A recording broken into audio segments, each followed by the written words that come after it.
Here we are today, solemnly remembering March 10th, 1959, when the Tibetan people in Lhasa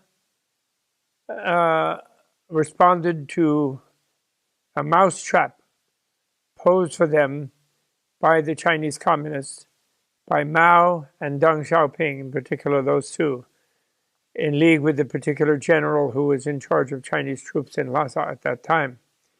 And the mousetrap that they did was, His Holiness the Dalai Lama was in the Norbalinka Palace, the summer palace, although it was still only March. And the Chinese general in Lhasa was instructed to invite him for an artistic performance, but told not to bring to the performance any troop or any bodyguard or anybody, but a few members of his family, all totally unarmed, knowing full well that the Tibetans would interpret that as a moment where the Chinese were perhaps, because tension was kind of high at that point, where they would take him away and abduct him, as they had done to many, many spiritual leaders in eastern Tibet already. And the Tibetans knew that.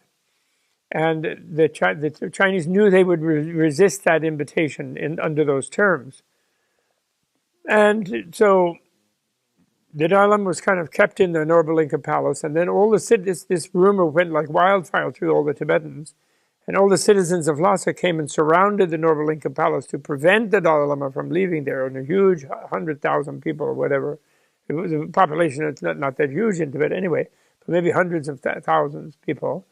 But the people who didn't go there, smelling a mousetrap, were the remnants of the guerrilla fighters from eastern Tibet who had been trying to resist the Chinese, because they were ahead of the people in central Tibet, because they had seen the communists taking away everything from everybody, supposedly to help the lowest, poorest members of the community, but then actually taking it to the Chinese, rather, not giving it to these poorest people, just making everybody equally poor, as it turned out. And they were doing that, and they've been fighting, but they'd been pretty much beaten by a well-armed, huge country, industrial, militaristic country, and that had just seasoned and hardened soldiers from having fought Chiang Kai-shek to a victory, standstill, in China over decades, and the Japanese before that. And so then what happened was the Dalai Lama luckily escaped from that place. And then the Chinese put artillery things all around, focused on the Norbalinka and on the crowd, hoping that the remnants of the guerrilla fighters would come in to protect the Dalai Lama from the Chinese, along with all the citizens. But luckily they didn't fall for that. And then also luckily the Dalai Lama escaped and by sort of miracle and a windstorm and so on, by intervention of deities, he went through the Chinese lines and he escaped. And when they figured it out, he was already on his way to exile in India. And then when the minute the Chinese high command, namely Mao and Deng Xiaoping in the committee in Beijing, heard this, that he had escaped, they said to the general, start shelling the people at the Norbalinka before they leave, because they knew that those people would leave if there was no longer the Dalai Lama there to protect. Because they were not actually making a rebellion against the president of the Chinese troops, although they were ready at all times to say leave, and they've been saying that ever since for 63 years without anybody listening to them. And they've been saying it by fighting for 10 years, sort of like the Ukrainians nowadays are fighting. So then they just massacred a whole bunch of people, maybe 150,000 people in Lhasa, many hundreds of thousands all over Tibet. They canceled all kinds of promises they had made to the Tibetans not to interfere in the Tibetan culture, et cetera, and what they called the local government. But they just then took it over as a communist-run place, and they ignored that there was ever any kind of local government and everything from that time, and they started just annexing the country, And but luckily Dalai Lama escaped, and we all know the story about that. And so there is this knowledge, thanks to him, there is great knowledge of the Tibetan situation in the world, but it does kind of get obscured, even within the Chinese atrocities that they are doing. No wonder Xi is now claimed he's standing with Putin in his destruction of the Ukraine. because the Chinese are doing the same to the Tibetans. They've been doing for 60 years, 70 years, 73 years. They've been doing with the Uyghur people, but only lately has it become seen and known that they're doing it with the Uyghurs. So there's been a big fuss about it. But they've been doing it with the Mongolian people. The majority of the Mongolian people live in Inner Mongolia, more than population than in Outer Mongolia, or Buryat or Tuva, where you have other Mongolian people.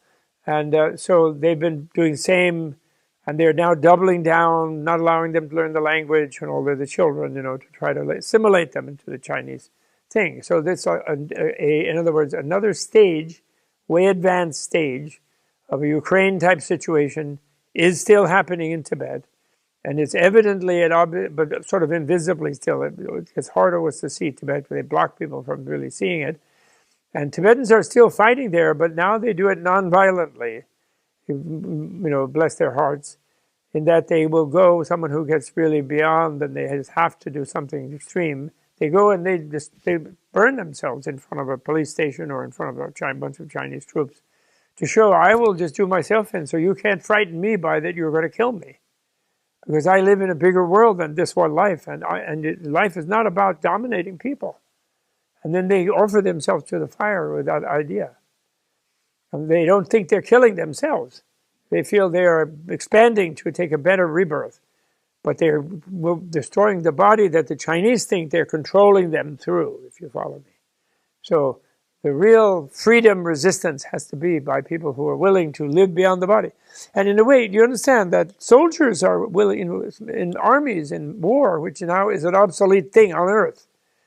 In wars are, dictators like Putin and like our own CIA people, like the Bush family invading Iraq, or Cheney, who really are kind of they're wannabe dictators, let's put it that way, even though they were semi-elected. But when they invade a country, people who didn't attack them against the world order, that we realized at the end of the atrocity of the World War and of the A-bombs, which we dropped, not them, we dropped. The end of it. We realized that subliminally the world realized war is impossible because you can't escalate. And you only destroy the other country. You don't tame it or you don't subdue it and get it to work for you. You can't. Everything is too powerful and everybody knows everything. So war is not a Buddhist principle. It's not Gandhi, although they saw it earlier. But in our century, because of our technology, war is no longer, it's obsolete. Read Jonathan Shell, The Unconquerable World. It's proven in black and white as a political science doctrine, not as a religious doctrine. But the reason they can get away with it is that a soldier can be brutalized and trained to sort of offer their body to the fire of war, potential fire. Of course, they try to dodge and survive and kill the other one, but they are ready to die themselves, or they put themselves in harm's way. So the peace people have to stand equally powerfully, which is what Zelensky is doing. President Zelensky of the blessed Ukraine is doing that. And his people are doing that. The Maidan people did that in the Ukraine. And that's what the war people, the dictators, fear that. Because that means that people will be free. They will have a choice in how they are governed. They will not live under corrupt dictators and just be enslaved by them. They will not. They will not serve in immoral, illegal, criminal war. They will not do that. And that's why we're not making the world safe for democracy because we're trying to export America. People can be democratic in their own cultural way. But we are pushing for democracy because dictators piss their own people off by suppressing and oppressing them and putting them in jail if they don't like the dictator. And they then will inevitably make a war on the neighbor because that dictator will try to deflect the resentment of their own people against them for oppressively governing against some made-up enemy by making the people afraid that they'll use propaganda to get the people thinking that somebody else wants to hurt them. Whereas meanwhile, their dictator is the one who's hurting them and robbing them. So it's a trick that has been going on for thousands of years. And it would be still going on, except technology makes it impossible, actually. If the Ukraine invasion by the Russians was just some troops killing some other troops and winning because being more of them, And then they would make the ordinary civilians work for them and give them their wheat for free or whatever, and there's nothing anybody could do about it. They get away with it. But that isn't the case. Both sides are armed with weapons that are too strong to do like that. And even the civilians will pick up a Stinger missile and blow up your tank. And therefore, all you can do is just destroy the country. You can't win and impose a settlement on them. It's not possible. You just destroy the place. And all that will produce is poverty and terrorism on the few people who do survive. They'll be so mad at you. And so it is worthless. The U.S. did bad things in Iraq and in Afghanistan by occupying the countries. They have a right to go after people who attacked them in those countries, but people who didn't attack them, they have no right to occupy them. They have no right to dictate to them.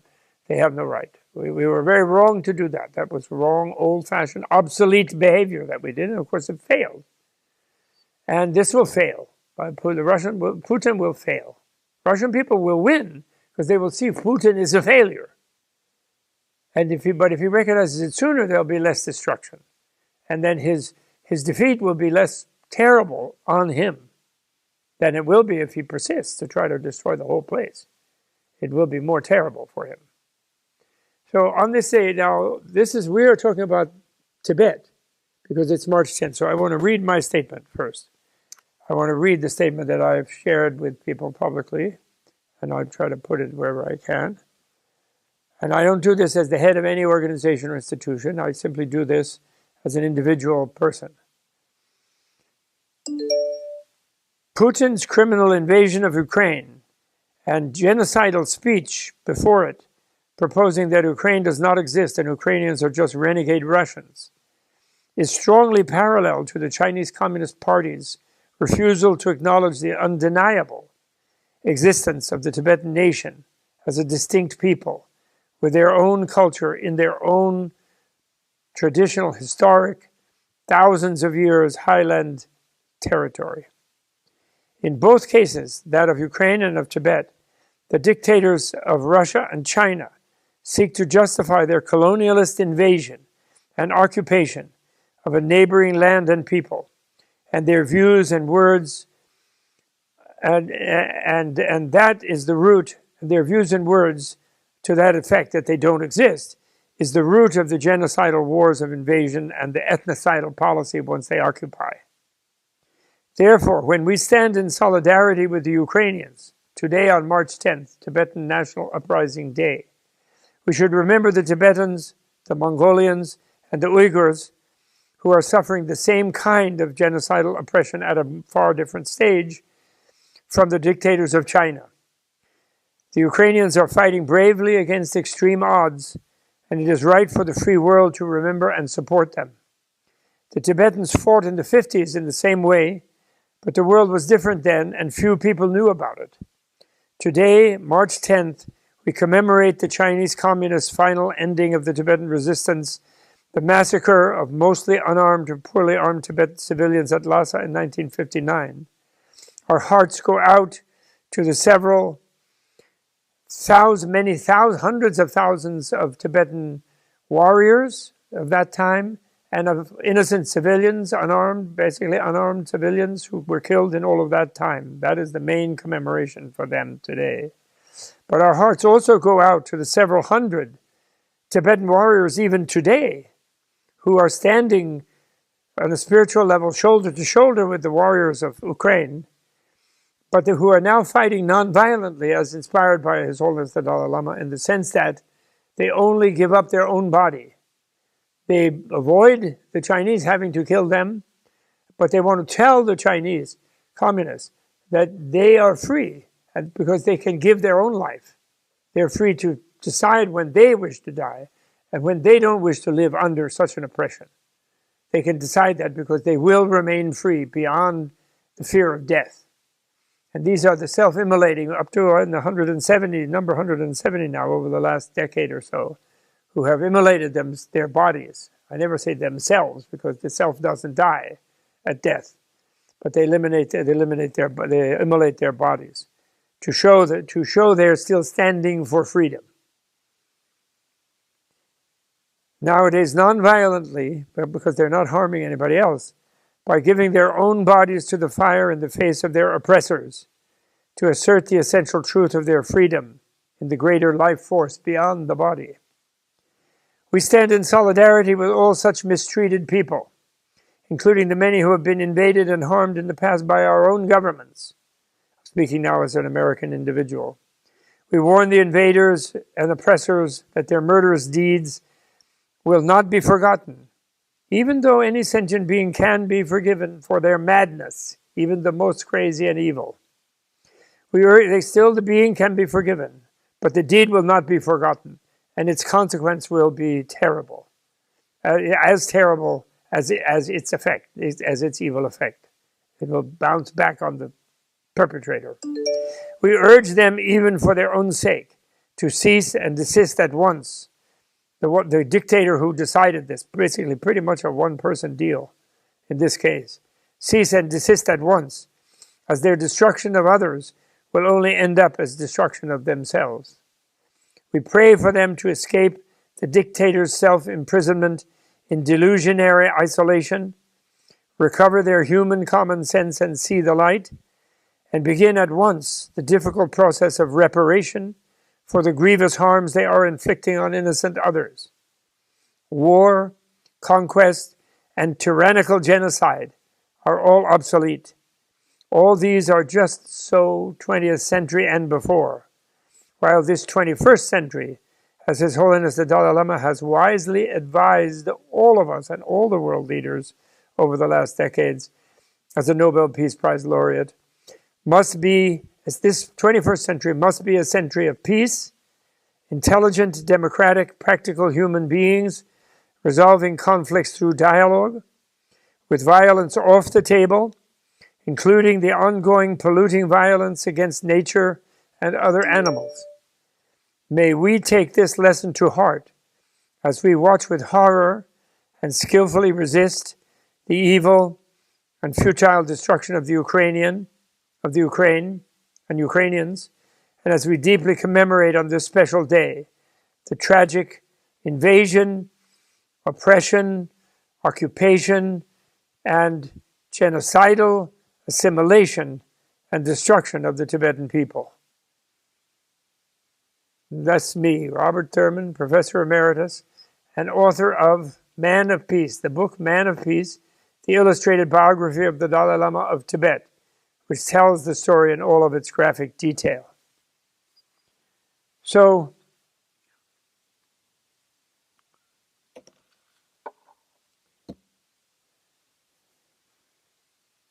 in a way, the fact that Putin has pushed it in this crazy way to the limit, because he feels the reason he does it, what he's really afraid of, you have to be clear, like what the Chinese imperium, forget about communism, and forget about Russian people and Chinese people, they're fine.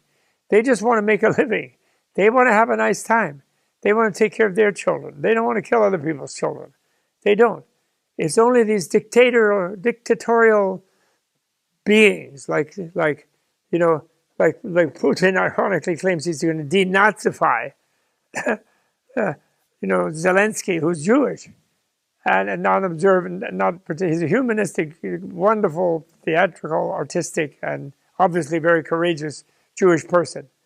And, he pretends but the person who's behaving like a Nazi, like Hitler, is him, Putin, and is a Chinese dictator.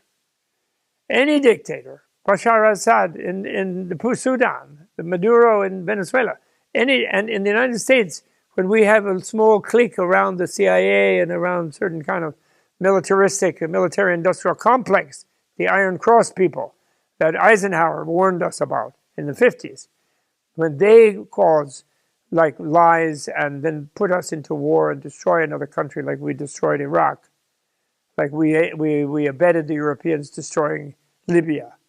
We cowardly didn't prevent the Russians from destroying Syria. When we behave like that as a government, as a country, this is all obsolete.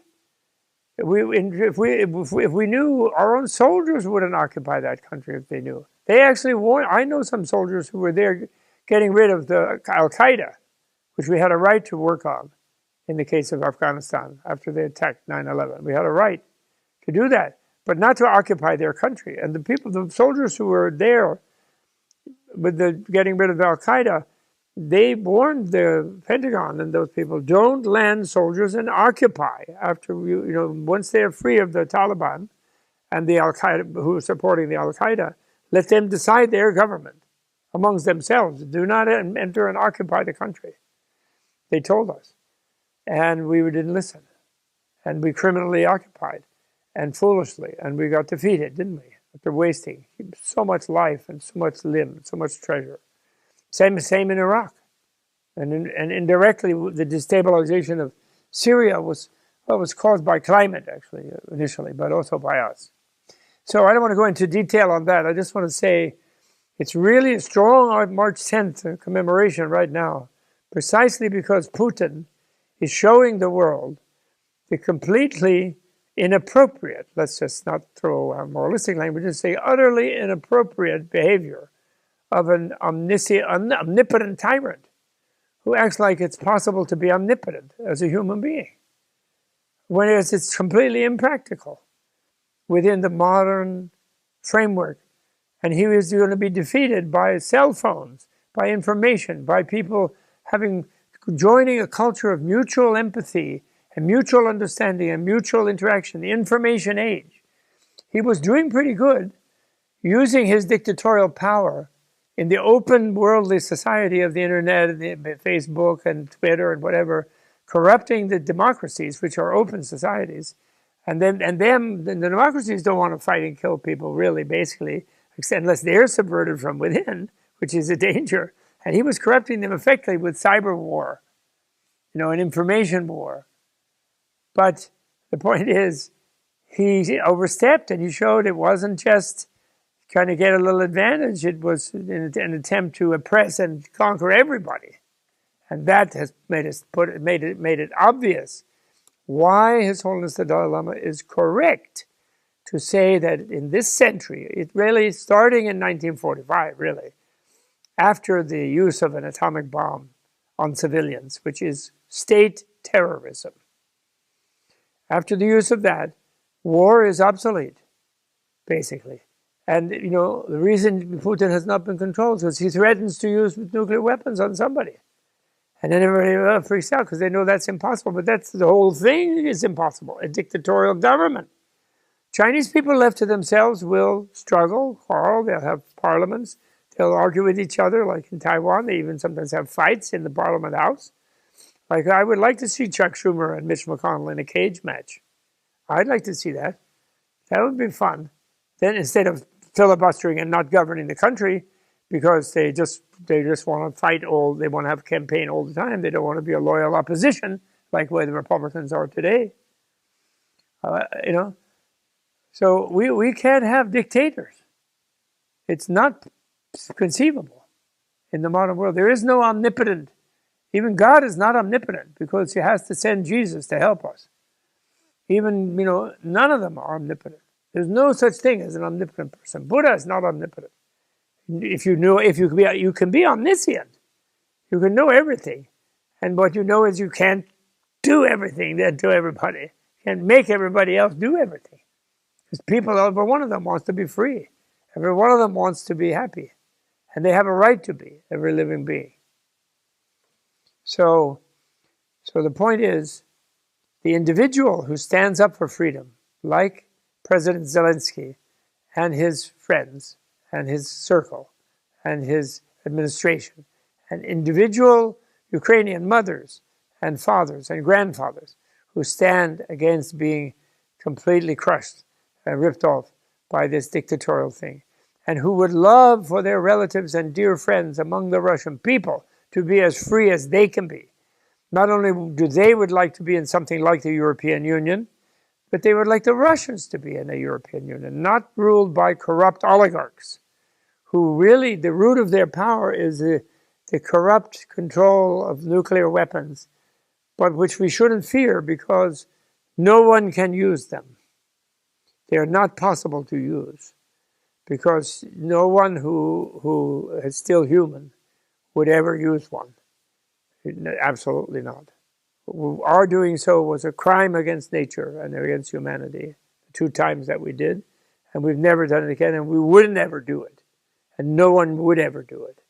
And Putin is not that crazy. As the president of Finland, who knows him very well, said, he is pretending to be crazy to get away with his old-fashioned, obsolete behavior. So I'm commemorating the Tibetan heroism, and not the failed uprising, although I'm commemorating those who lost their lives trying to resist, standing up for freedom, for truth. Yes, but I'm commemorating them by standing in solidarity with the Ukrainians today, as every Tibetan hero is also doing. And every Uyghur one, and every Mongolian one, and every Chinese one, ultimately, and every Russian one, ultimately. The real Russian heroes are the people in the street being beaten up by police. Eventually, there'll be the police who will refuse to beat up their own grandmother on the order of this. When their grandmother comes out, they will refuse. And they did it once, or we know the Russians can do it because they did it once in 1990, 1991, when Yeltsin stood up on the tank and when the people went out in the street and they stopped the KGB from their oppressive control and oppression and impoverishment of their country and of their lives. So they can do it again, and they will. That's what really Putin is fighting.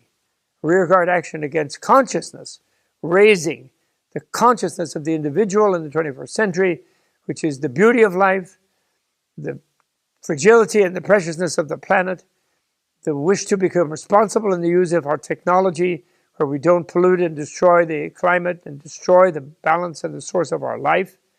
These are also petro-dictators, petro-state dictators. They are no longer accessible. Saudi Arabia needs true democracy. If they have a royal family, it has to be an ornamental one, purely ornamental, like the one in England or Japan. Cannot have political power. Because one person, when they think they're omnipotent, they are going to mistreat people. This is shown today, graphically, to everyone. And let's take that lesson and let's resist that all full force. And that's a way to commemorate. Commemorate by resisting the ongoing oppression that was demonstrated in the communist massacre of people in 1959, which is always symbolized in the March 10th, 1959 moment when it ensued in Lhasa, Tibet, in the case of the Chinese communist dictatorship. That just parenthetically, that Marxist concept of the dictatorship of the proletariat is really very wrong and unfortunate, because dictatorship is dictatorship, and they'll never give it up easily. But I think intelligently, they themselves will see this thing is so ridiculous. This invasion of Ukraine is so utterly ridiculous. And the support of the guy who was voted out of office in the Belarus is so ridiculous. He is so ridiculous with his mustache and his nonsense behavior. It's just ridiculous. It isn't really so much evil as ridiculous. Of course, that ends up in evil. But they can all be rehabilitated in some life or another. It gets harder and harder in this life if they keep it up. But eventually they'll get it too. And if they voluntarily slow down and stop destroying, that's really to their great advantage. And they really must do that. Okay? Thank you very much. All the best. And long live the Tibetan people. Long live the free Tibet. Long, I say this not in any institutional setting as an individual person. Long live their leader, His Holiness the Dalai Lama, who, by the way, is completely followed by all Tibetans and who completely gave up any kind of political power 12 years ago, which only kept, nominally in the process of training them to be democratic. But he totally gave it up within his own community, which he had total power. He gave it up. He was so happy when he did it. And dictators should take a look at the pleasure the smile on his face when he resigned as having to make political decisions for his community in 2011. Very, very happily. Everyone should take a look at that. when they cling to power so ferociously and cause so much destruction in the process of trying to do that. That's power. The power of freedom is the true power, not the power of dominating somebody else that you then become afraid of.